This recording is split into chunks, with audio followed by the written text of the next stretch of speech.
Hello. Welcome to the stream. Let me just get the chat up. Here we go.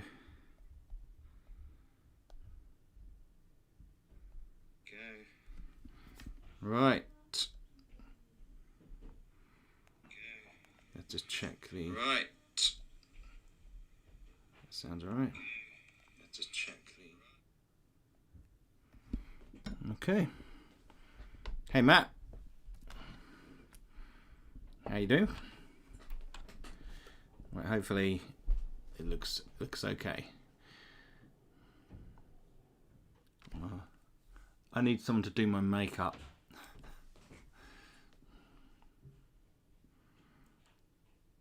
Hey Johnny, good to see you. I wonder if I turn the main light on. I wonder what sort of light that would give me. Hang on. All is looking good. I hope so. Luke, hey Toby. Long time watcher, player, first time chatter. Love your games. Thank you, Luke. Welcome. Welcome, everybody. That means a lot. We just check something. How's that light look? That's backlit now, isn't it? Yeah, that's not very good. You can see everything in the background, but nothing in the foreground. One sec. Look like a bit more of a healthy light. I've been fiddling with the light for the last 15 minutes, for God's sake. Cristiano, good to see you. Johnny, nice t-shirt. I was inspired after your FF read through, so bought a few of the digital books. Didn't get very far in them, but very enjoyable. Yes, and I'll do another one. We'll definitely do another one. I was thinking about doing a death trap dungeon one, just because it's 40 years since this book was published. So as a kind of a celebration, if you like, of that book. Although I have to admit, it's not one of my favourites. I like it, don't get me wrong, but I do enjoy some of the other ones more. In fact, from my childhood, that wasn't one that I really recalled much about. It was more Starship Traveller. That was a massive one for me. It was also, obviously, The Wall of Fartet Mountain was the key one. Obviously, the first one, it's a bit cliche to say it, but loved Russ Nicholson's illustrations in that book. They were just fantastic. And Citadel of Chaos, Forest of Doom, The City of Thieves, fantastic illustrations in that. I forget who the illustrator was in that, but that was also very cool. Who else? Which other books? Creature of Havoc. Now that's a much later one. That kind of sticks in my mind. Hey Jim. Good to see you. Yeah, we thanks for paying that invoice, Jim.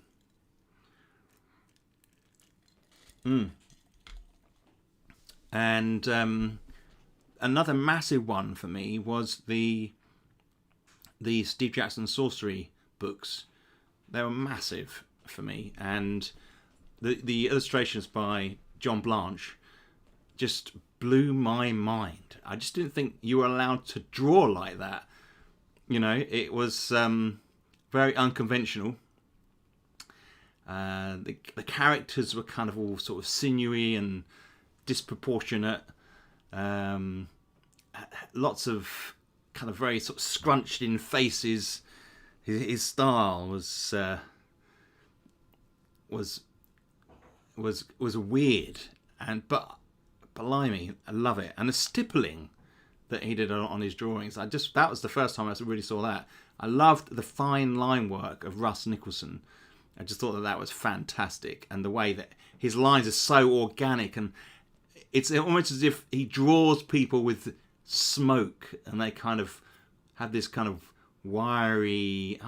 Just poor old Russ dying last year. I always enjoyed Temple of Terror. Isn't it? Is it a Temple of Terror? Sword of the Samurai, yeah, was the only book I properly finished. Hey Nick, good to see you. Yep. Well, I think it goes back to a lot of the art, because to be honest, when I go through the books now and I read them, I think to myself, they could have been written a bit better in some level, but then you have to also consider they're written for children. So you kind of like, but just the imagination that went into it, just fantastic. I mean, I've got nothing bad to say about them. Nothing at all. They're just the most wonderful thing, and that part of the reason why I'm doing what I'm doing now. So, yeah, really, really amazing. And I don't think people really appreciate what sort of an environment these books were written in. Such an aggressive, non-embracing environment where they didn't think anything like this could exist. So, fantastic. Joao, how are you doing? Good to see you. Good to see you. So, this week, maybe we will talk about Dungeons & Dragons. Final Fantasy, I don't know. But I'm going to do a little bit of an update on some of the stuff for 2D6 Realm and have a look at the mushrooms. Now, Wade, just got home. How are you doing? Good. I am well. Was it your package, Wade, that we messed up on and we didn't send a pack of cards? We're sending that out to you this week on Toby TV. Yeah. Well, just look at it like I'm just catching up with people, letting you know any sort of updates. I mean, the key thing is, right, I am just, without wanting to reference to anybody in the stream, wading through the tables at the moment, and it is just taking a long time. So I'd love to send more stuff out to people to read, but it's largely incomplete in the sense. What I'm finding is, as I'm creating like little legends and myths in the world, I feed them into lots of different tables, but yet all those tables aren't necessarily complete. They're like a few short, and I'm just going to put other stories into those, and so we're in that stage where it's a little bit quiet on the Toby front, but I am just be assured that I just got my head down and I'm just trying to get the game done as soon as I can, basically. But out of all that, oh, okay, it wasn't you then, Wade. It was another Wade. Mark, good to see you. Mushroom in here for a little mushroom in here for a little one. Are you trying to be funny? I think you are, aren't you? Yeah. Yeah.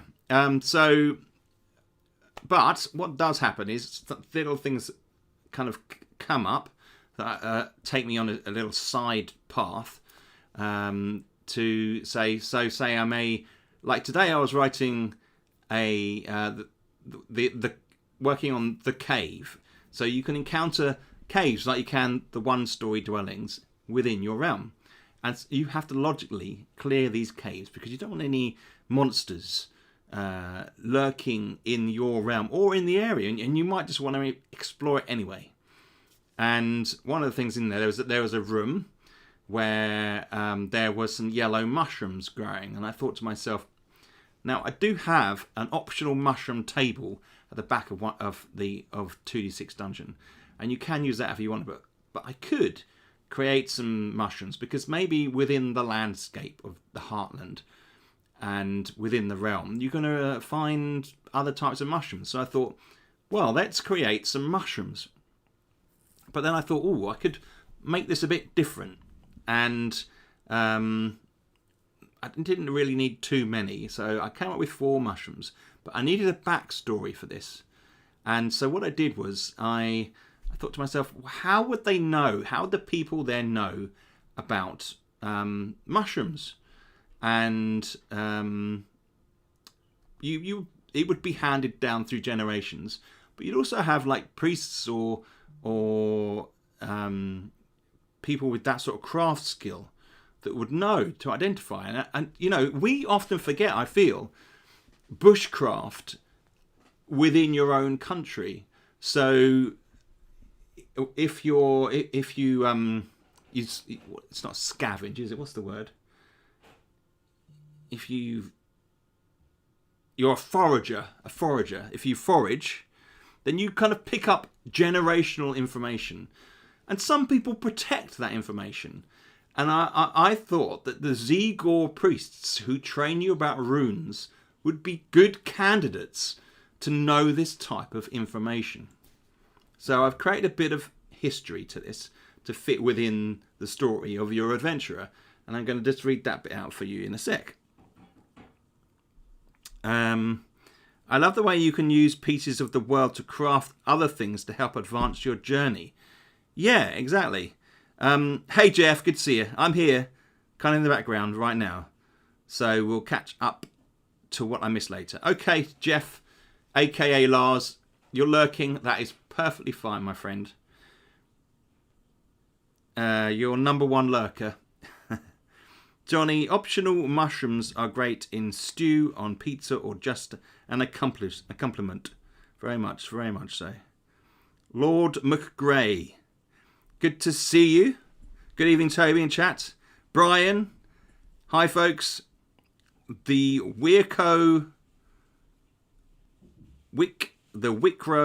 93.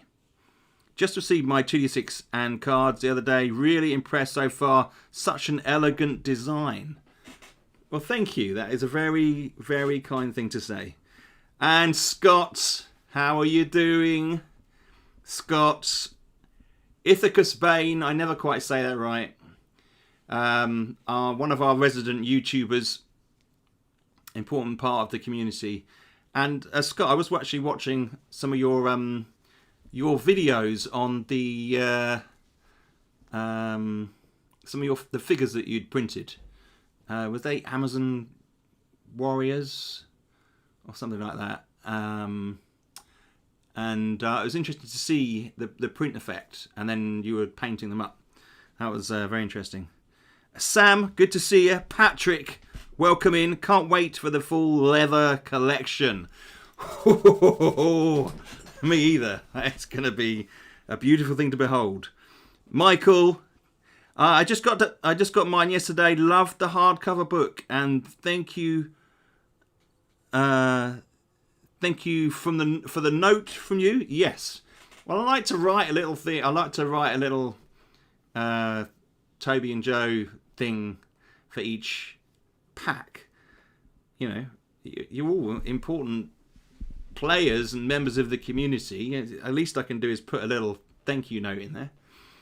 So, one of the things that you might remember from when you read 2d6 Dungeon Rules, everybody, is the Zegor priests. And now, the Zegor priests have taught you about the runes and taught you about magic, but they're also going to teach you about mushrooms. Lord McRae, question: Do these effects of the mushrooms stay for one dungeon level until you change to another lower level, or until the next character level advancement? That is a good question. They're just for one dungeon level, so it'd be one level of the one level dwelling, or the cave. That'll be like equivalent to one level. So usually, I mean, it's something. The picture you see up here, it's very much, it's before edit. So I'll get my guys, people like Jeff and Clive and Kevin and Nick, to kind of look through these, and then they'll hide. But that is a really good question. They are designed for one level, as are generally the effects within game happen for one level. So that is generally a good thing to presume. But I probably will add that in now that you say it. That's a good observation. And we'll go over the different effects in a minute, and if there are any questions. Rymaster, hi Toby. I've almost finished the visual maps for the first 20 fighting fantasy books. Love the world building. Always finished the wow.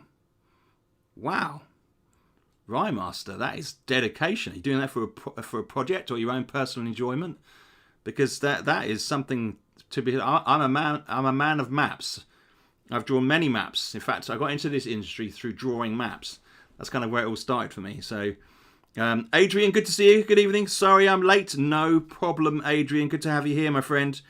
Lord McRae, good to know. Maybe word is dungeon dwelling level, them to avoid happy mistakes. Indeed, you're right. Mark says fungi from Yuggoth. No. Right, so the Zegor priests are going to have a relatively important part in the kind of the area, the local area. So I've written a little bit of text, and you can see that in the update. And I'll just read you a little bit here about the Zegor priests. Okay. So we have quite a strong deity presence in the dungeon. So we've got like subterranean gods, 6 of them. We've got the one main land god, Kaladir, on the surface. And there are going to be some other ones worked into that. But they're going to be more kind of ancestry based, which we'll find more at some point. Plan to make a book with all the maps one day. I'd like to show you some if you're interested. Yeah, by all means. Ping me an email, toby@drgames.co.uk. Being a experienced map maker, that would be very interesting to see. So the Zegor priests, I got this little bit of text which kind of just outlines it. Living in secretive communes in isolated regions, the Zegor priests are a group of learned men and women who strive to further their knowledge in the magical and biological fields. They are pacifists and freely share their knowledge with friendly communities, but they retain a mystical air, unwilling to permanently establish a place in the recognised societies of the land. They have college strongholds in the quieter regions of the heartland, but their locations are unknown. Okay, so it's a kind of like a mystical group, but yet less God reliant, more kind of science. But I didn't strictly use the word science with these particular characters. So they kind of come into the villages and they've helped people, and if they spot adventurers, they may well aid them in teaching them so they can help free the land of any kind of tyrannical hold, like maybe a goblinoid incursion, or help them out potentially finding a legendary dungeon or something like that. Yeah, Johnny brings up a good point. I'm sure Rymaster's thought about this. Rymaster, you be very careful with Games Workshop properties. They'll come after you for most tenuous of reasons. It is true. They are very protective over their stuff. But you can go directly to someone like Ian Livingstone and ask him, because I think they own the rights to the Fighting Fantasy books. So, I mean, I actually was in line to draw the Warlock of Firetept Mountain map for a games company. They own the rights in Australia to to Publisher Games. I think they own them across, actually on Steam actually, and they're looking to develop the game. And they did approach me, and I did quote for it, but and it would have been a privilege to do them, but in the end, my quote was too high. I don't know what they're expecting. You can't make a living as a map maker, unfortunately, and I've never have the intention to do. Only rarely, if people approach me, do I draw any maps anymore. There's one company who are my friends. Midnight Tower. I draw maps for, and I draw some maps for my own products. But other than that, I don't have time anymore. I'm doing 2D6 Dungeon and 2D6 Realm all the time, and other stuff, which I do want to talk a bit about today, actually. So yeah, so it's a complicated area. You do have to really be very careful. So we'll go back to these Zegor priests. Yeah, you didn't realise I was involved with all that stuff. There's also a games designer called Mark Chaplin who I've done some work for, and he was going to approach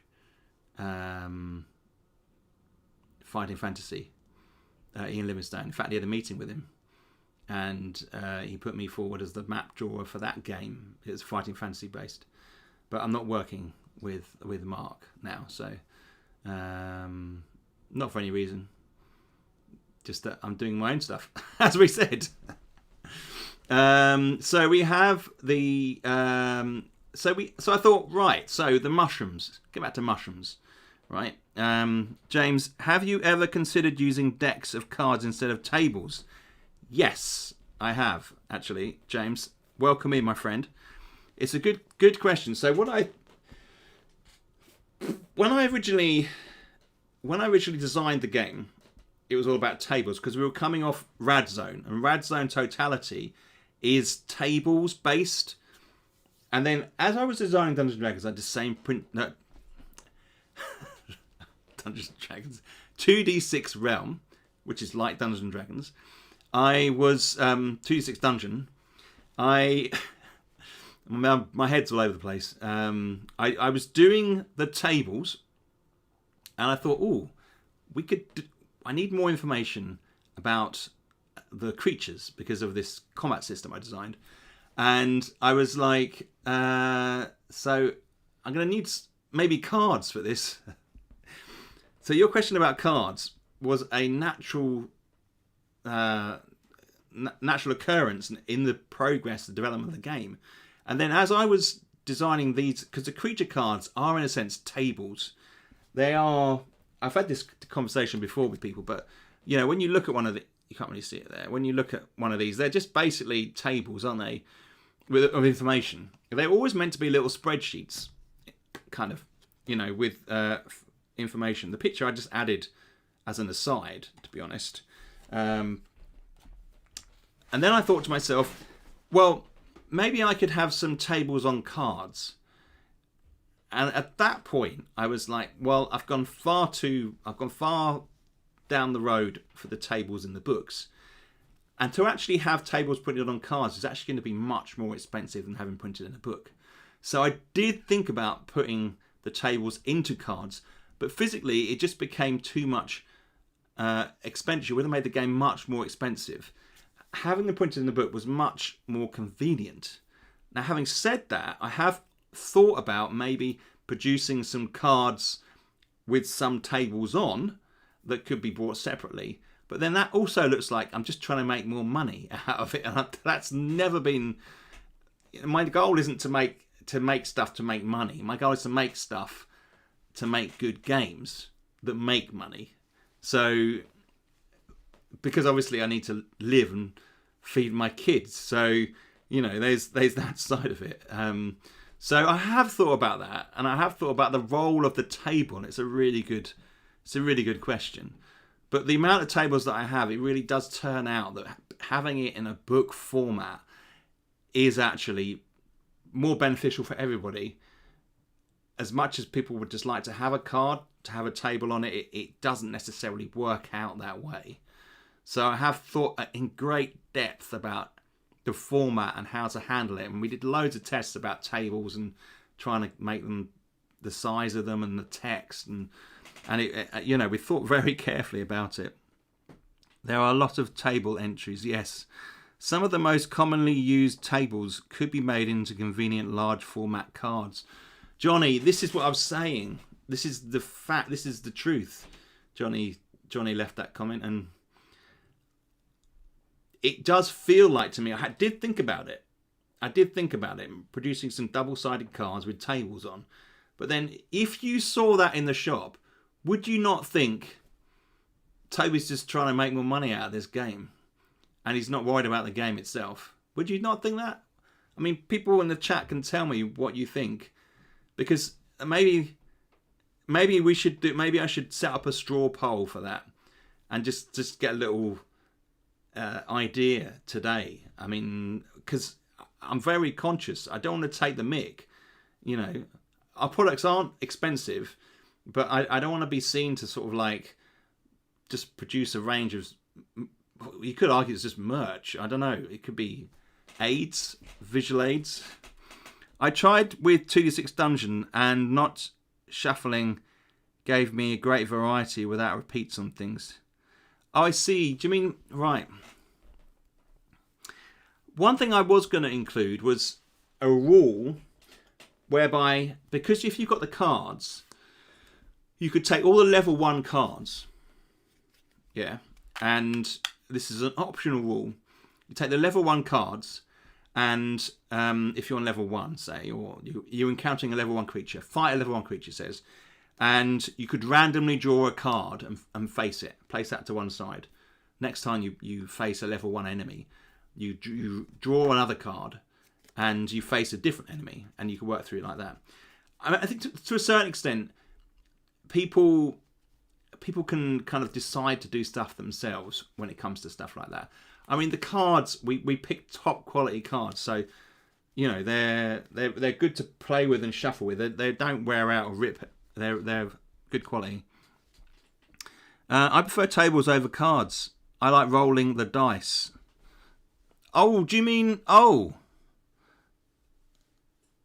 maybe I misunderstood what you said then.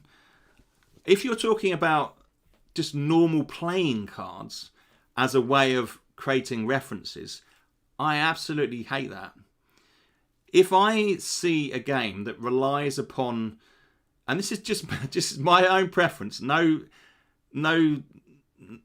about anybody else's opinions, this is just all me. If I see a game that uses playing cards as a way of randomizing stuff, it puts me off immediately. I don't want to play it. The thought of using playing cards in that context feels like it just pulls that game out of the environment. Now, I know a lot of games use it, and I'm like, so by saying that, I'm like, I'm not trying to diss games. That's everybody's preference. This is just me. Whenever I see cards, because it's another game, it has other connotations for me. If I have a pack of playing cards and I play 5 of hearts, and you've got to reference something, I just find that so kind of clunky, and like, might just make some reference cards. I don't know. That's just how I see it, and I totally respect it if people enjoy that stuff. It's just, for me, it puts me right off. I possibly work on a P&P. It would put a premium add-on for those who want it. Yeah. I get quite a lot of kickback when there's other stuff in there that people don't get in the basic set. Believe it or not, there's quite a few people that kind of send me aggressive emails that say, why isn't this in that? You know, why can't I get my hands on this little bit of content? And I'm like, well, that's the premium offering. It's nothing against you, mate. It's just like, that is in the more expensive product. But everybody wants all the content. You can understand that. And I'm like, how do I handle that? You know, how can I make a premium product like the Layers Omnibus that has a little bit of extra content in, because you're paying a lot more for that, without people feeling upset that they haven't got everything? You know, it's difficult, and you kind of, and that is the way for every game and product. They have a range of stuff which is only available at the highest tier. I mean, you just see the latest Matt Colville thing. They had a whole range of high tier stuff that other people were never going to get their hands on, you know, and they never will because it's like expensive. I like the old school feel of looking up tables. Yeah. Well, it's a very it's just, we're always looking stuff up, aren't we? It's just part of how we operate as beings, looking stuff up. That's probably why some people don't like it in games, because they have to do it on a daily basis. But you know, I personally I think the nice thing about looking up stuff in tables is there's lots of fresh stuff, lots of fresh content. And no one sits there, unless they're really kind of geeky, and reads through all the tables, do they? I mean, who's going to do that? You're only going to spoil it. And you're drawn into a little bit of something unusual. And because you can't visually look at the tables and read everything at the same time. And you kind of, it's exciting. I personally feel. So I've ummed and ahed about cards. I've ummed and ahed about formats, and it has been tricky, but the table format that we've fallen on has seemed to work. I get very few messages about people unable to read it, and when they say, can you do a large format version of the tables, I'm like, well, actually they're designed in a kind of vector format, so you can print them out on twice the size and you won't lose any of the quality. So they're kind of there for that as well. And there's nothing wrong actually with selecting the tables used the most and print them out on A4 or letter size paper in America, and you've got those ones bigger, you know. Lord McRae, the lesson here is always that you cannot satisfy everyone. Whatever you do, somebody will always be unhappy. Yeah, that's very true. And listen, I understand that, but I am one of these people who I value everything everybody says to me. Now, some people will probably think that that's kind of crazy, but I'm always one of these people, like, I always want to see different angles. That's just part of the inquisitive side of what I'm like. And some people get a little bit frustrated with me sometimes because I'm listening to everybody all the time. But to be honest, it seems that way, and then I feel like I'm not even doing that well enough. So it's a bit of a, I don't know whether it's a complex. It's a bit of a complex or not. But I read everything that I can that anybody leaves, and I try and comment and support and help people. And I know I can't please everybody all the time, but I'd like to try and explain the situation. You won't have me hide behind some lies. If people want to come at me about a product or something, I will say why that is the case. And usually there's a logical reason for it. And if there's something that I've misunderstood or forgot, then I will try and make it clear that that is what's happened. You know, so I try my hardest to keep a good balance. And I'm very lucky, because I'm in a position at home where I work full time on this, where this is my life. You know, this is what I do. So I'm dedicated to it, and hopefully you guys see that. Heck no, spoil it all by reading the tables, Mark says. Okay, Mark, you sit down and read your tables. What is unacceptable to me is being aggressive about something you don't like. Yeah, well, I find if you're presenting something, and you could probably tell that I've presented quite a few things in my life. I've been quite lucky. I've had some pretty good jobs and some pretty tough jobs. Like before I was doing this full time, some of you know this, I worked 3 years in a special needs school with children with mental health issues and aggressive teenagers who come from broken families and abused backgrounds. And it taught me many things about human society. And I'd been a teacher for many years before that. That whenever somebody comes at you aggressively, there is a reason for it. And it often isn't you that they're coming at that is the reason for that aggression. Okay, so something in their lives, something probably quite horrible, and it might even include abuse, has made them the way they are. And we have to, in those situations, try and understand that that's not always, we're not always able to do that, because sometimes it's unacceptable, and it just is. But sometimes you have to think to yourself, especially when I'm operating with a group like this, who are you people who are here and who play the game, all intelligent people, when someone's got a complaint, and there haven't been that many, I've been really lucky, then I'm like, I really need to understand what this is about, So hopefully that comes across. God, sorry if I'm preaching. I don't mean to preach, all right? I love variety and seeing games trying new, different things, Scott says. Dice, cards, tarot, tables, etc. Keeps things interesting and fresh. That is a really good point, Scott. Scott's looking at it in a much more kind of holistic way, which is understandable, because with the YouTube channel and hopefully, let me just check something here. I think my voice, my level, my sound, oh, we're good still. So yes, if you're someone who plays a lot of games, which unfortunately I'm not, I have done, but at the moment when I'm designing games, I play less games just because I don't have time. And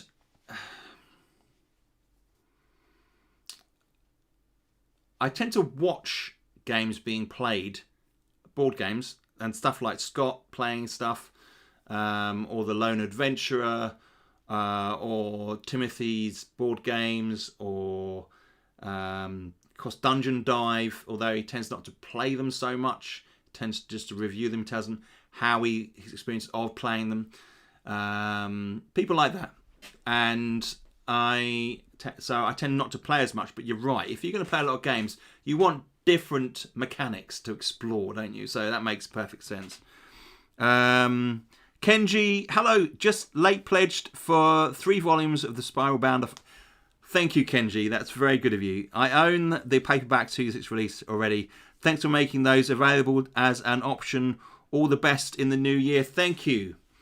That's very kind. Yes, the Spirals have been a massive hit. I so underestimated that. There you go. Head blown. Learning all the time. That says it all, really. Spiral Bounds have been super popular. And I thank Daniel at Dungeon Dive for encouraging me to do this. And loads of other people. Timothy, totally off topic, but are you going to Final Fantasy Fest this year? Yes, I am. Timothy, you going to be there? Or Tim? How do you prefer it? No, don't read the tables. Ha ha. Johnny, Mark, are you the kind of kid who reads the last page in the mystery first? Oh, no. No, don't do it. Don't do it. Never read the last page. Oh, the thing is, right, the irony is, I am married to a beautiful woman, and she reads the last page in a book. And I'm like, how can you do that? I still can't understand. I've been married for 25 years, and I still can't understand why she reads the last page in the book. I don't hold it against her, but don't do it.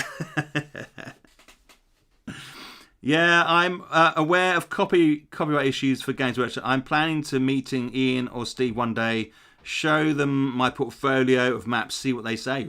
Brilliant idea. Why not? Go for it. Respect for your teaching background. Thanks. I really have a lot of patience for stuff like that, So, yeah. Mark, I think I should have fully wrote the sentence out. You would spoil it by reading the tables. Yeah, I think we get it. Yeah. I mean, okay, here's the thing. If you read all those tables from front to back, by the time you've finished reading, you would have forgotten the ones at the beginning. There's so many tables, so I think you're okay.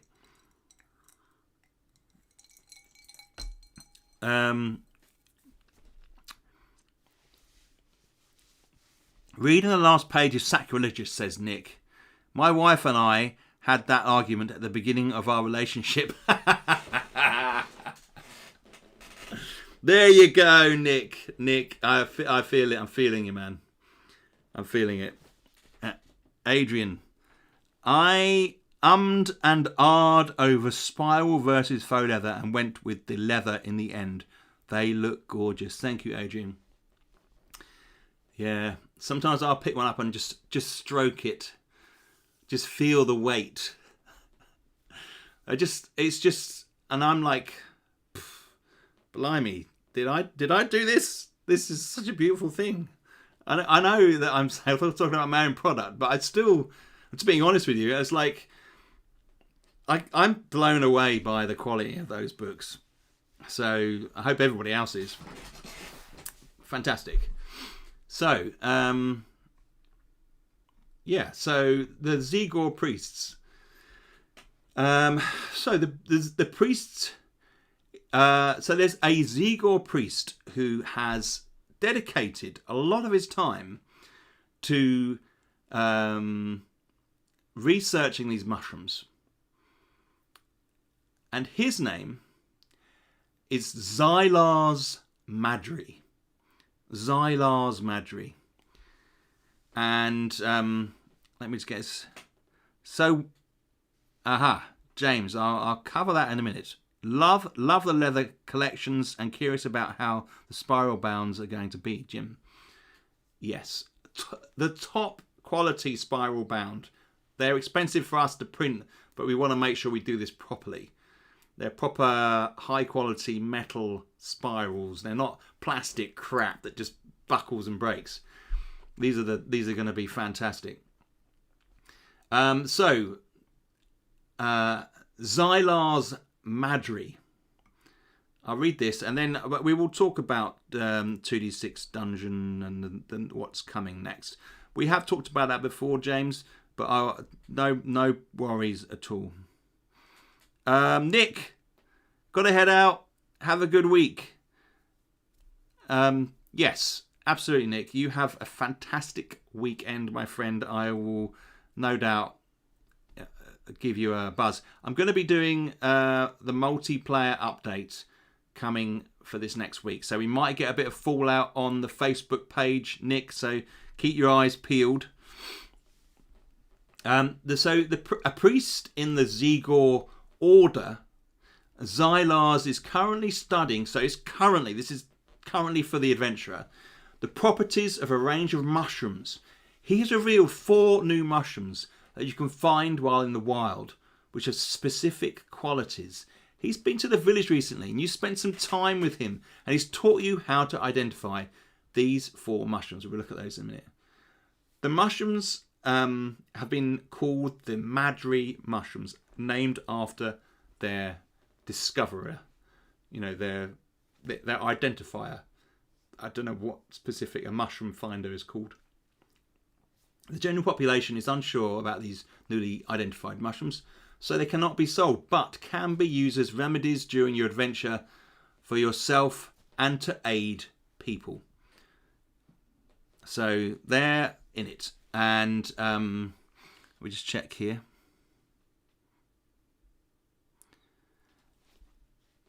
Szilárd, yes, with an X, yes, thanks. Leather spiral bound. Give me a break. Love the spiral bounds. Wish they all were.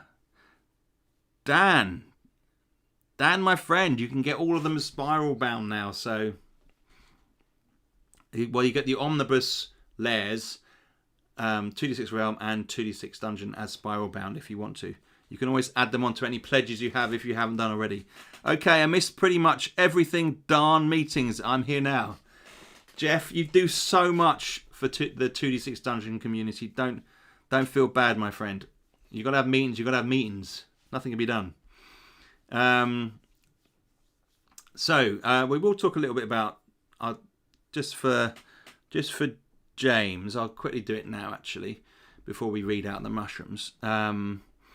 So James, so 2d6 Dungeon, obviously the core game. 2d6 Realm is the Overland expansion. Part of 2d6 Realm is the ability to have your own focus, your own realm where you can build structures that allow you to not only generate an income, but also you can build a fabled weapon and a mythical armor. Now those can then be used in the Legendary Dungeon, which is the third main expansion. And that will complete a cycle. So you play the dungeon and the realm, and then you ultimately end up fighting in the Legendary Dungeon, which is coming later in the year. Then we have 2d6 Void, which is the sci-fi expansion. Now, I've got no time scale on that one as yet, but that will be after Legendary Dungeon. I want to get these first three done. They kind of feel like a set, a finished set, plus the layers, which is the other. So you'll have the 4 faux leather books, and that is going to be the main core set to 2d6 Dungeon. Then you're going to have the 2d6 Void, which is the space one, where you say it's based on a large space hulk in space above a planet, and there's a whole narrative that goes along with that, which is Corradine in the future, and then we're looking at doing some dungeon ancestries like goblinoids, who have an intrinsic role in the lore of the world, which you'll find out more about in Realm. So that's kind of where we're at with the coming books, if you like. Okay, I missed any kind of spiral bound that can lay flat on the table is a great idea. Dan, no problem. Will Legendary Dungeons also be a Kickstarter? It will. It will. So it's going to be... It depends on how we do. So once we've done Realm, then I will be working on Legendary. And so I'll just transfer across to that, and then we will get the Kickstarter going at some point, probably towards the end of the summer. And then we'll see how it then goes after that. And this is part of the thing I wanted to talk about today. Saturation. But we'll talk about that in a sec. I'll just finish off the mushrooms.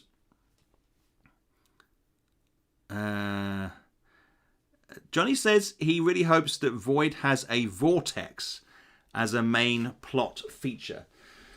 I don't know about... I really don't know yet. I really do not know. There's going to be lots of things in there. But I think you probably get a feel that a lot of what I do is quite kind of gritty. Kind of it draws upon AD&D, kind of rune type culture, low magic, kind of the darker side, Warhammer roleplay inspired, Celtic lore, that type of thing. So the sci-fi equivalent is gonna be similar. So it's not going to be. It's going to be more alien than 2001. I don't know. Something like that. Right. So we've got 4 types of mushroom. The Majori mushrooms, when consumed, all right. We have Pazolki. Pazolki mushrooms that heal 2 health points when consumed, not above your baseline. So your standard kind of health hit, they will be found. You can have a couple in your bag, consume them, bang, health points go up. Like Malako leaves, this is the fungi equivalent. We then have the Horzili mushrooms, which increase your strength and give you +1 damage for 1 level of the dungeon, which we will clarify, of the dungeon. And then we have, so that's the Horzili, and the Podnik mushrooms that heighten awareness and give a +1 precision for 1 level of the dungeon. So they pretty useful. And then we have the Kipli mushrooms, or the Sipli mushrooms. Reduce fevers when consumed. Take no damage from a fever for 3 rooms of the level. So if you're blooded and you have a fever, you can pop one of these. It deals with the fever that you're experiencing having been blooded for too long without being able to wash. But the Sipli mushrooms, the Ciplo mushrooms are also, you can put them into flame jar potion bombs, and that will add +4 damage to those particular weapons. So there's a little bit fiery, just go a bit more boof.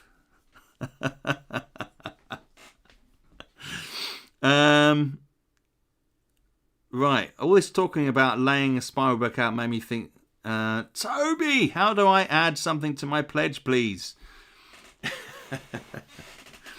So if you go to the main page for 2D6 Realm, there's the late pledge button. If you click on that, it also gives you an option on there. It says, do you want to add to a pledge? And you click that option. It's just a form, but if you select that one, and then you select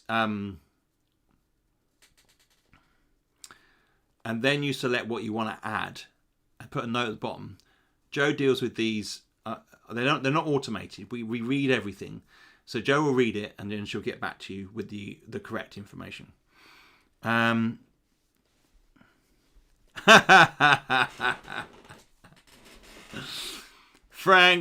Frank, I love it. Toby's doing the cuisine videos now. Cuisine.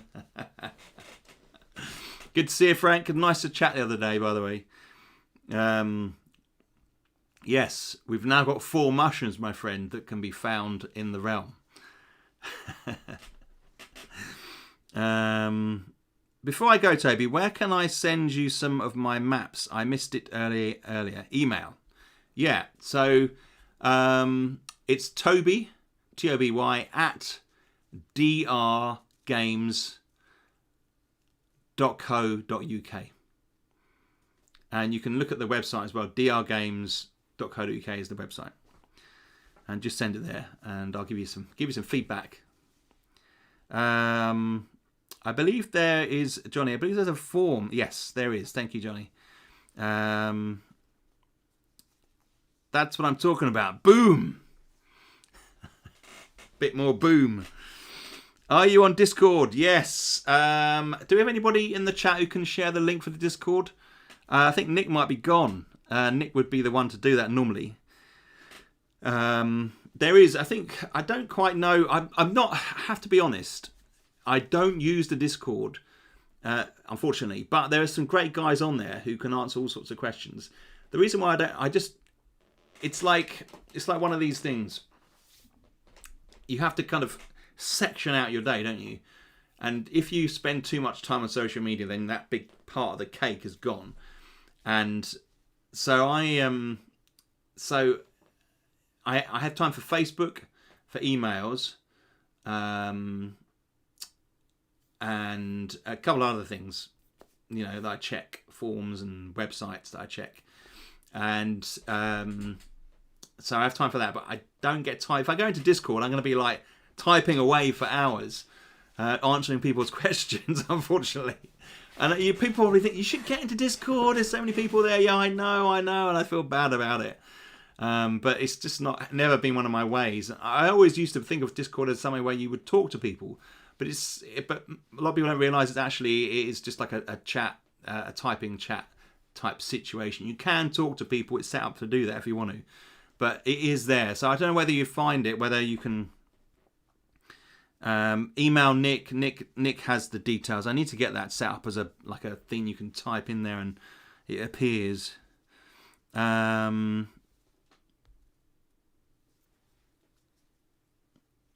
my way to this. Oh man, thank you, Lord McRae. I don't know how to send an invite link from Discord. Is it only admin who can do that? Let me know if that link works. Yeah, thanks, Jeff. Awesome.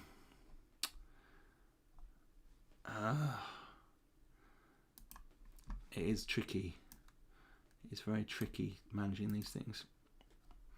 God, it's just gone very bright. Just looking up something here. Right, I'm live here. Let me just see if I can. Right, I'm live here. Let me just see if I can. Right, I'm live here. Let me just see if I can. Right, I'm live here. Let me just see if I can. Right, I've just made. Jeff, you should now be a moderator. I don't know whether that gives you extra powers to do stuff like that. So yeah. So that is now. I can send you the maps on Discord for others to see as well. I don't know if that works. Right, Rymaster. Yeah, I mean, you definitely can. I mean, I guess you'd have to send me a message and let me know.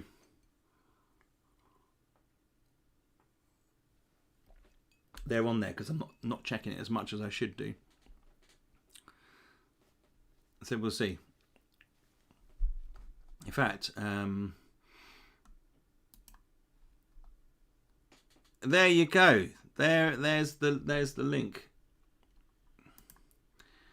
In fact, I don't know whether this is a wise move, but let's I think what we'll do is where's my view your channel? Here we go.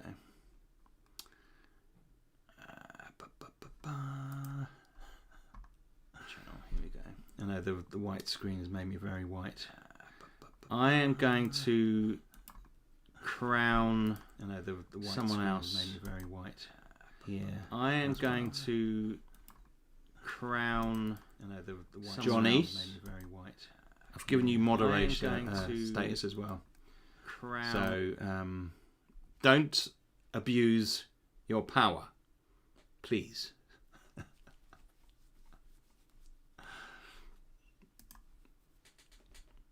Let's get rid of that there.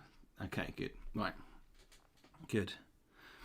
Okay, sent you a message through the form to amend my pledge. Okay.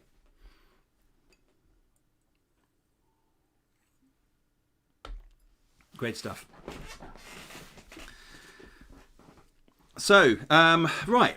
Fantastic. So I've talked a bit about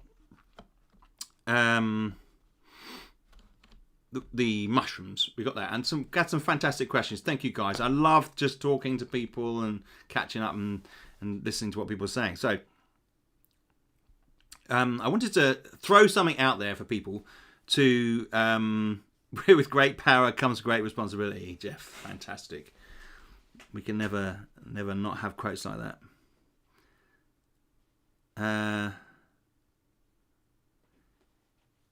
It's power. It's power, James. Right. So saturation is something I want to talk about, and games. The games that I publish as DR games. So obviously, 2D6 Dungeon is key to what we do here. what I create, and that's really important. And I work hard on that. But also, I have in my spare time, and you know, if you look at a percentage time that I spend on creating games, you know, it's really probably not healthy for me to spend 100% of my time working on 2D6 Dungeon. It just doesn't necessarily make sense. If you think about any job or any business, if you did the same project the whole time without changing that project, or some projects are obviously quite diverse in what they offer. Like if you did a computer game, that's different. If you signed up for something that is much more encompassing, and you're working with other people, whereas I'm on my own. So it kind of makes sense for me to develop another game while I do 2D6 Dungeon. But I kind of feel like that might come across to people as if I'm not working on the project that they paid for. I'm very aware of that situation, because, you know, the project funded well, and people are like, well, why isn't Toby working on that the whole bloody time? And to be honest, it's quite difficult to do something like that, especially if you've got a creative mind that's all over the place. And you know, like for instance, while I was doing 2D6 Dungeon, I did Intergalactic Space Trader, just a small game that I released during that period last year. It's a game based on Elite, and it's been very popular. People enjoy that game. It still has a complexity to it, but it's obviously no way as involved as far as content goes as something like 2D6 Dungeon is. So I was kind of just wanted to throw it out there to people, and see whether in a way I'm almost kind of saying to people, you know, do you mind if there is another game produced? It won't be as big or take as much time as while I do 2D6 Realm. I mean, is it something that you would think I shouldn't do or should do? Now, it's my own decision. I appreciate that. But I'm interested in people's opinions on something like this, and how people view the designers of Kickstarters. You know, what do you expect of someone when they're running a company? Do you expect them to just focus solely on that one product, or are you to the opinion that designer, it doesn't have to be me, can be doing other things as well? Do you see what I'm saying? It's an interesting thing. Have to go, Wade. Have a good one. Good to see you. Oh, are you still doing DFI? Love that one. Yes, I am still doing DFI. I've had a little bit of a pause from that, but this is an interesting thing, because you see, I am trying to support other games that are part of the 2D6 canon, if you like. Sorry, the DR games canon. So we've got DFI, which is the first game. Then there's been a few other little games in between. But then we've got like Radzone, and those games I want to support. So I am working on. I haven't started doing this, but I have a guest writer writing the third expansion for Radzone Totality. And I'm not going to say who it is at the moment, but you all know him, and he's not what you would say one of the 2D6 Dungeon cohort. He is someone in it with his own identity and his own stuff. So, not that you guys don't have that, but you know what I'm saying. In fact, no, he was a backer of 2D6 Dungeon. You know, so anyway. I've given it away now. So we'll be doing some DFI. Oh, I feel all honoured, Johnny says. Well, Johnny, You know, with a name like Johnny Morris, it's acceptable. Sleep tight, Lord McRae. Yes, sleep well, my friend. Here, that's 100%. Gotta mix in other things for sure.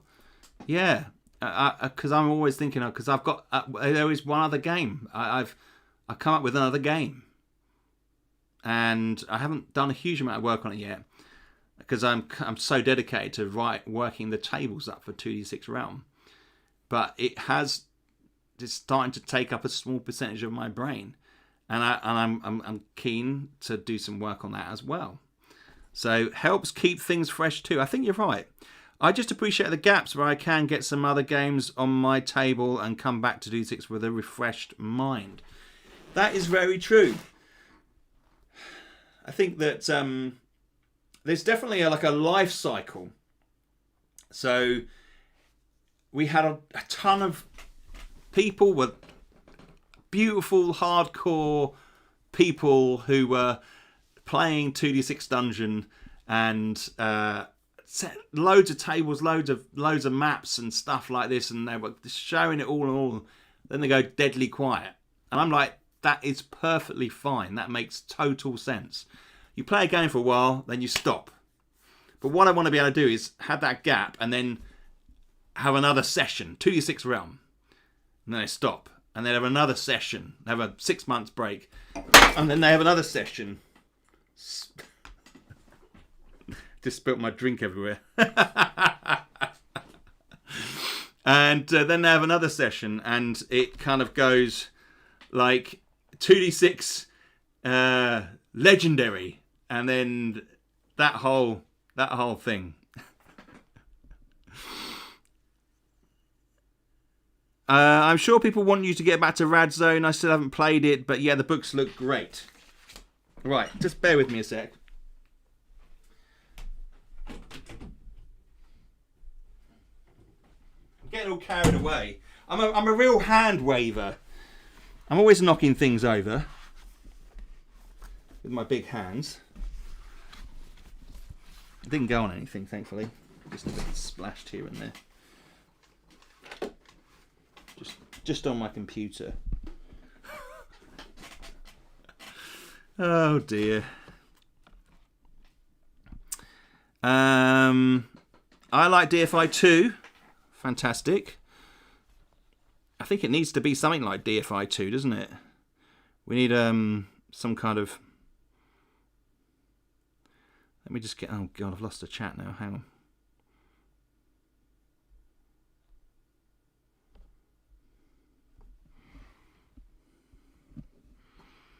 Oh god. Clean up aisle 5. God. It doesn't look bad now, but in the morning. Bloody hell.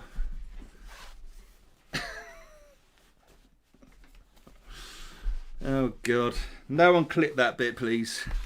I don't know whether you can on this. Maybe you can. Oh god. Oh, it's all underneath the...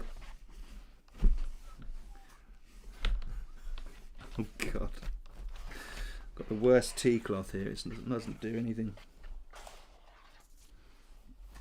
Oh, dear lord. Puddles of wine. It's going to stink everywhere. Right. It will get sticky. Oh god. Sometime working on one project unlocks great ideas for other projects. Yeah, I think so. So I've got a few ideas kicking around. I'm gonna introduce you to the concept. Not today. Probably another occasion. But I'm just interested to hear what people think about that. You know. Hopefully it won't short out your internet connection. Let's hope not. Oh. It's probably going to smell. It's going to be sticky and smelly. And I'm going to find splashes as the weeks go by now. You know what it's like. If anything splashes in the computer system, then it's like, you know, a desk area. finding splashes for weeks. Anyway, oh god, the amount of streamers I've seen do that, and I've never done it, and now I've done it. It's like I've been baptized. Anyway, I'm not really a streamer. I'm just a game designer doing a stream. Okay. Hopefully it won't short out the internet connection. I read that one already. Werebear. I hope all is working out, Toby. We love your projects. Well, thank you. Thank you very much. Thank you, Rhymaster got the invite on Discord. Fantastic. I can see the thumbnail now. 2D6 Realms and Spills. I don't spend any time on the thumbnails, unfortunately. Otherwise, potentially I would do. God, can't believe I've just. Jesus Christ! It was virtually like a full glass of wine. I don't know how I managed to avoid throwing it over cards and papers, but nothing has got wet apart from one little bit of paper. I think that's it. It's amazing. Spills and thrills. Absolutely. Well, everything's still working, touch wood. Okay. Well, I managed to sort of catch it, so I got a little bit left. Dripping everywhere. Right. So that's one thing. So if you're watching a video back and you've got any opinions, add them down below on the video. That would be really useful. I think it's workflow, different projects. I have to have different projects. I mean, I spend probably maybe 6 or 7 hours a day writing on writing 2D6 Realm, and there are other little pieces I have to write. Is it very rare to have an ongoing conversation with a game designer like yourself and feel like you're contributing or at least helping with the fun? It is very rare. Well, you are. Well, this is one of the things that I wanted to have. I wanted to have an open dialogue with people, as I say, and try and create a game that people feel part of. And I think it's worked. I think it has worked, and I've really enjoyed it. I've enjoyed these streams. I love chatting to people. I wish I had more stuff to talk to people about, and I kind of inclined. I would like to expand it out into just sort of general discussion stuff. That would be fantastic about games and that type of thing. Although obviously I love sharing all about the stuff that I design, but I love talking about fighting fantasy, role play games, all that type of thing, computer games. But yeah, obviously people are here because of 2D6 Dungeon, so it's important that it features at least in some kind of highlights or news way, you know.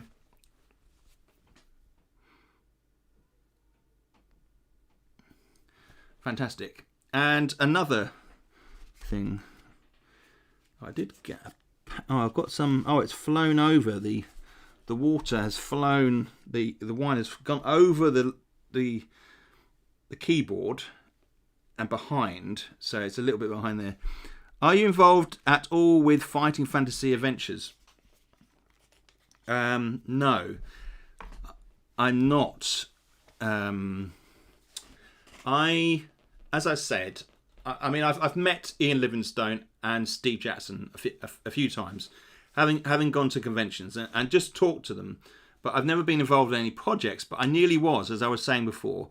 So the people who do the games, that have the license to do the games, they approach me. Well, I don't actually remember whether they approached me or I approached them. I can't remember. But they wanted me to do. They I think they approached me to do the maps because they've seen my drawings and they said, you know, do you want to do the maps? I said I'll quote for you, and the quote didn't go down very well. I mean, it didn't ask for too much, but I don't think people have low expectations when it comes to drawing maps for some reason, when they're the most integral part of a book or a game quite often. So people don't want to pay any money for stuff like that. And then there was another situation where I had a friend who was approaching Ian Livingstone to do a game on the Warlock of Fire Mountain board game, and I was going to draw the board for it. So, but I'm not really. The truth is, there are much better people at drawing maps out there than I am. What I think I'm quite good at is designing games and the worlds that they exist in. That's what I like doing, and that's just because I spent a lot of my life living in fantasy worlds and playing games and role playing. You know, I was DMing from the age of 10. You know, so anyway, I was pretty young. I can't exactly remember what age I was when I started DMing, but I was pretty young, and because I've got 2 younger brothers, so I was setting up games for them from an early age. Yeah, so I'm not involved with that so much. It's like that with most creative things. Someone who can draw very well and quickly makes it look very easy, but it's 20 years of experience and learning. Yeah, I think I think a lot of people would to find myself where I am now. I never thought that it would kind of turn out this way. It's an ideal situation for me because a lot of the skills I have, drawing, because I have a master's in fine art, and but I've written a lot. I was doing a doctorate. You know, I've written papers, and so I've got a lot of experience writing as well. So and those skills have come together, and then all my hobbies have been kind of fantasy based or sci-fi. I love reading sci-fi, and all that goes along with it. Just kind of came to this moment and said, well, design games. Now, it's a gamer making games for gamers instead of a company making a soulless product. Thank you. That is exactly what I'm doing. That's what I'm doing. The games that I make, I want to play. That's really key. So, you know, if you see a soulless company, as you said, and they're making a game, that they get people on that game to make the game, more often than not. Maybe the creative mind behind it has had the idea. The people come onto it to do it. Now, they can be engaged and they can want to make that game. But if the person who made the game, who has made it because they want to play that game and they're really into that game, which is what 2D6 Dungeon, which is what Rad Zone is about. I love that Rad Zone environment. That's like, I want to be there and do that. So I thought, well, let's make a game about it. And then 2D6 Dungeon, I love dungeon crawlers, and you know, I was keen to make something that was very random and had lots of replayability. And none of the dungeons looked the same. I was keen for that. That's so important. And you know, I just thought that's the passion, you know. Yeah, and they tell a story, Jim says, and that is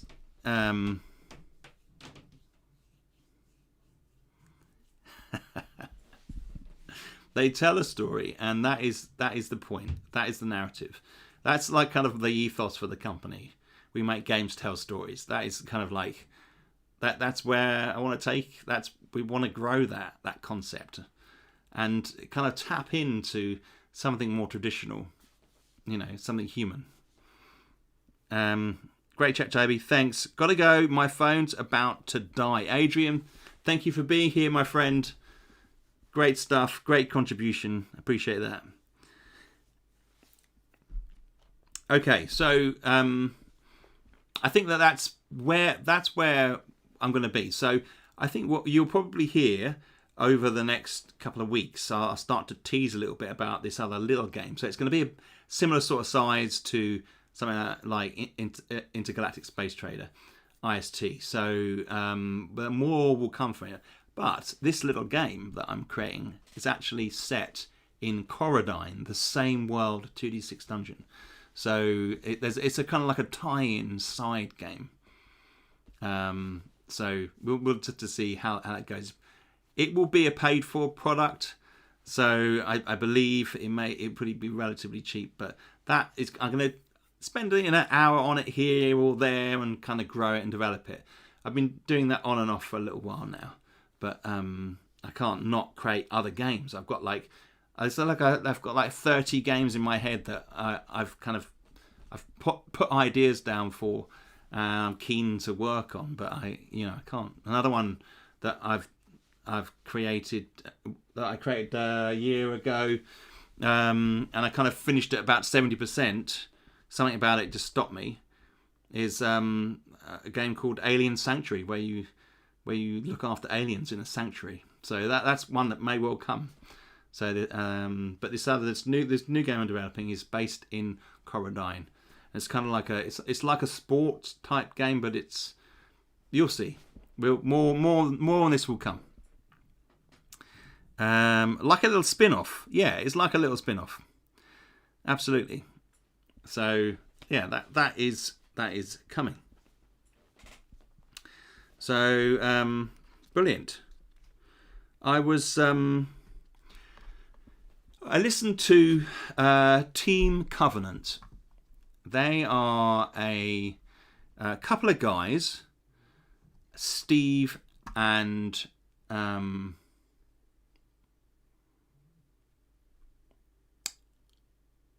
can't believe I can't remember his name.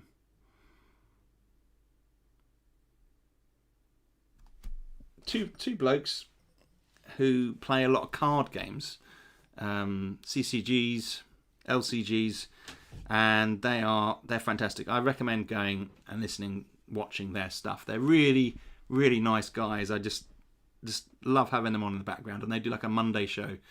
They've just done their first one back after a month, and they talk about the card industry, and I find it fascinating. And they try and take a bit of a philosophical approach to thinking about games and cards and the market. And an interesting thing came up that they were talking about. I think it was Wednesday. Yesterday they were talking about it, and they were talking about how often games should be published. And one of the things that they were comparing was the card game Sorcery and the famous card game Magic the Gathering, or just Magic. And because they were looking at the model, why should we have particular expectations? So the Magic is renowned now for releasing like 4 sets a year or more. And the saturation of these card games, and this all comes back to what I'm thinking about with, my games, that people are just getting tired of those games. They're getting tired of having to buy each set. And so what happens is, they get FOMO to a certain extent, but then that's wearing off. People aren't buying Magic sets now. They're not selling sets. They're bombing. And certain themed decks, like the Lord of the Rings set that they did, that is very popular. But there's just too much.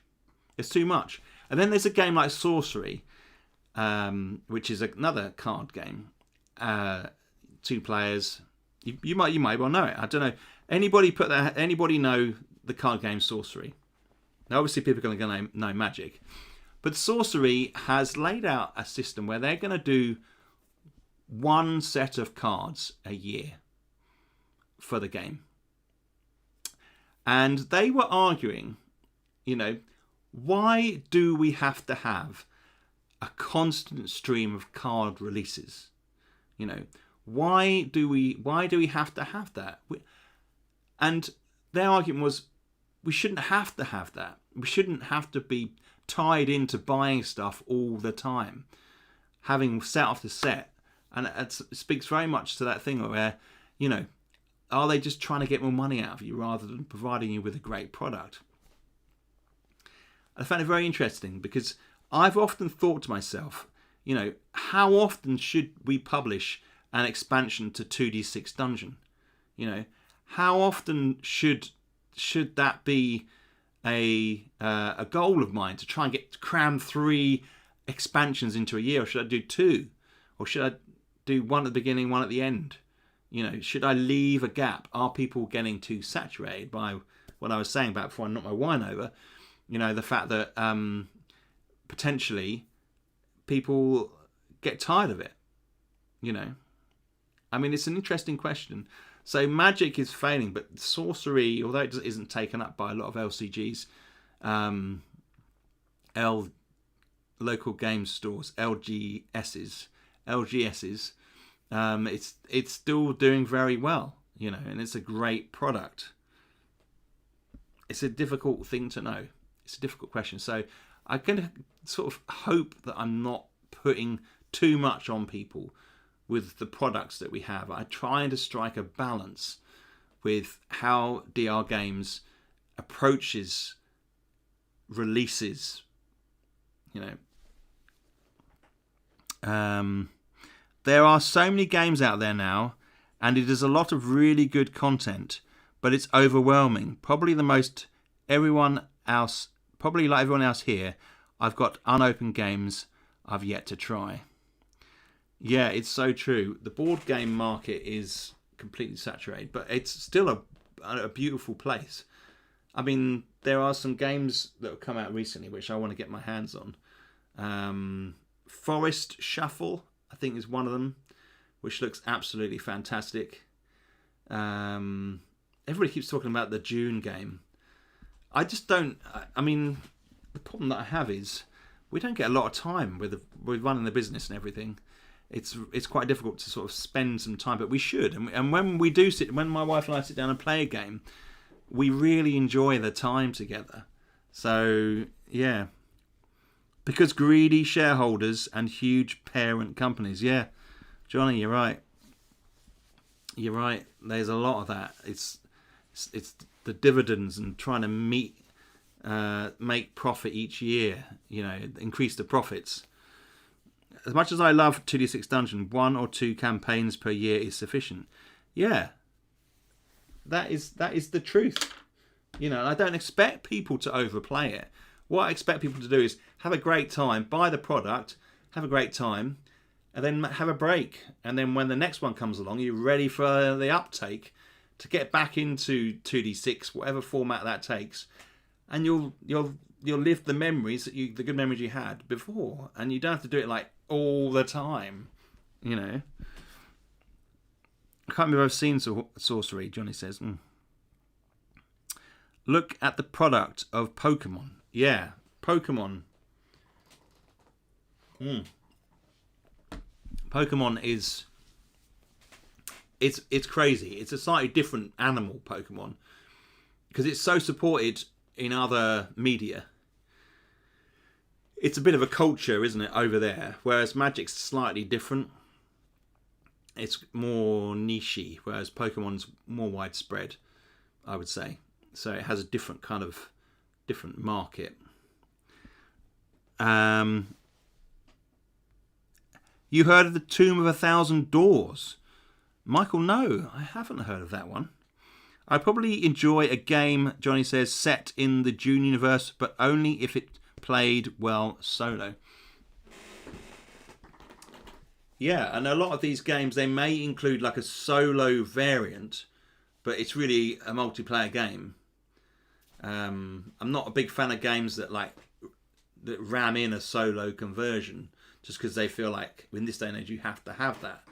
You know, I think games that are designed for multi-people should be for that particular market, you know, and shouldn't try and sell themselves as a solo game. Occasionally you get like a multiplayer game that works better as a solo or 2-player game, but really it's very different. In fact, it's a very different beast if you jump to 4 players. That can change a game dramatically and lengthen it out hugely, you know. So There was a card game that was there's an old Dune card game. The cards are really valuable now. I did see some online recently, and I think like a couple of wedges of them went for like £80. So they're quite. There is an old card game from the golden age of TCGs back in the 90s. And 2D6 Realm is going to be pretty deep. There's going to be plenty of play there without needing to update right away. Exactly. That is the plan. And you can get a sense of that already. I mean, it's going to be fascinating to see the realms that people build and spread out. I can't wait. I just cannot wait. I just want to be able to unleash that for people to look at and play. So hopefully soon I'll be able to get that out to people. It's a Kickstarter right now. Like 2D6. Is it like 2D6? Is it riding on the back of that? I had a deck of that old Dune card game. Didn't get into it. Well, I would like to get my hands on some Dune cards, Jim, to be honest. To see what they're like. Apparently Matt Colville wrote that card game. Apparently, I don't know how much of it he wrote.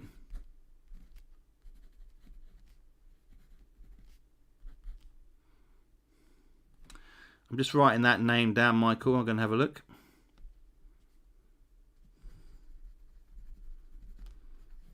See what that's like.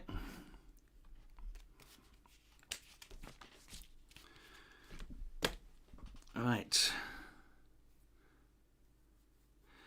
You can play 2D6 franchise without having to spend a pile of money. Well, that has always been one of my aims. Michael Toby, you do a great job with your community. I appreciate it. Roger Deering is like that too. Right. Yeah, there's some great guys out there. I think this medium, YouTube and Facebook groups, Facebook pages have just fantastic ways of being able to do that. So, I like an opportunity to have sort of get some feedback and chat to people. I'm not afraid of talking about what I do. There's nothing. There's no smoke and mirrors. It's just like that's how it is. As I recall, one had to spend quite a bit on good cards or burn through a lot of booster packs. I don't have the money to do that. Here is the link.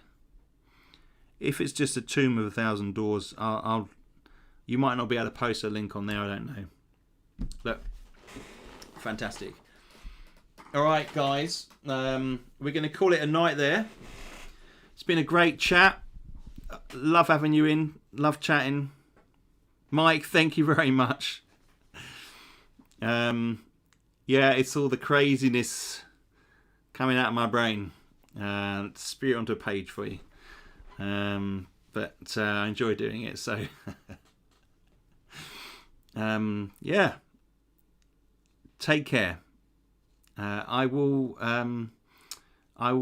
speak to you next week. I'll be on the socials apart from Discord. I'll be on Facebook, and I will. I'm just going to put my head down, try and get as much stuff done. I've got the cave lair. It's going to be ready soon. Testers. So I will be sending that out to you to have a look at. Fantastic. It's really inspired me to think about making a game, not just playing a game. Well, that's fantastic, Mike. That is fantastic. Thanks for having forum for us to throw ideas out. No problem. It's really nice just to chat to people. As I say, I spend a lot of time at home on my own, and it's a privilege to be able to just sit here and chat with people. So hopefully it inspires people. Hopefully people can see my thoughts and my ideas behind 2D6 Dungeon, and just that. I love creativity. I love being part of it, and hopefully you guys feel part of that as well. So, guys, I will finish there. Have a great weekend. and do something creative. Think about designing a game, or just be creative, because it makes people happy as well. All right, guys, take care, and I will catch up with you very soon.